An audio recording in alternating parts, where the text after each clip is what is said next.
Seperti apa pandangan Anda terkait dengan PR besar yang menanti pasangan Prabowo Gibran ke depan, apalagi beberapa pihak mengatakan bahwa tantangan 10 tahun ke depan ini akan lebih berat dibandingkan 10 tahun terakhir.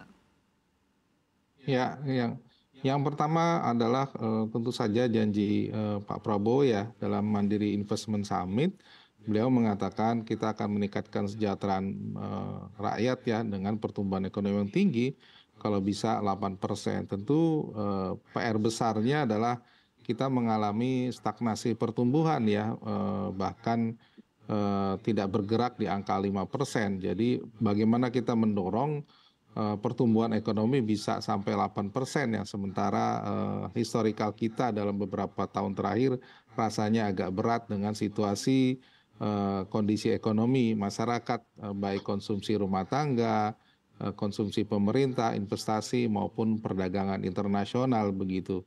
Secara sektoral juga beberapa sumber pertumbuhan ekonomi kita seperti katakanlah industri ya, manufaktur, perdagangan, pertanian, dan juga sektor konstruksi itu mengalami perlambatan. Saya kira dari sisi pertumbuhan ekonomi itu. Kemudian yang kedua tentu saja kita masih dihadapkan pada situasi apa namanya, kemiskinan kita yang masih relatif tinggi ya, sekitar 9%, dan ancaman yang terbesar adalah ketika kenaikan harga pangan kemarin tidak bisa kita antisipasi, dan kemungkinan ini masih bisa terjadi manakala memang inflasi masih cukup tinggi, dan ini akan berdampak kepada harga maupun kepada daya beli Mhm. masyarakat yang ujung-ujungnya kemiskinan kita sulit sekali turun. Nah, Oke. yang ketiga tentu saja berkaitan dengan tingkat pengangguran kita yang berada pada level 5%.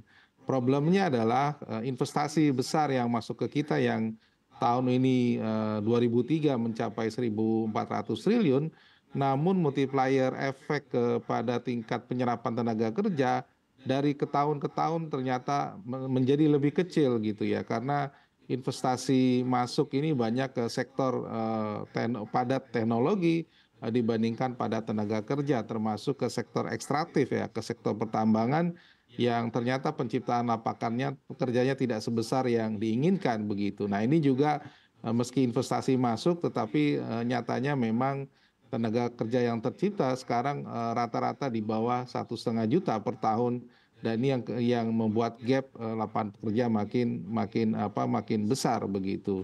Yang lain saya kira PR terbesar juga adalah bahwa upaya untuk meningkatkan pertumbuhan ekonomi, mengatasi kemiskinan dan pengangguran dibatasi ya dengan defisit fiskal kita yang tiap tahun memang harus kita sadari kita hanya mampu membiayai hanya 2, dari GDP.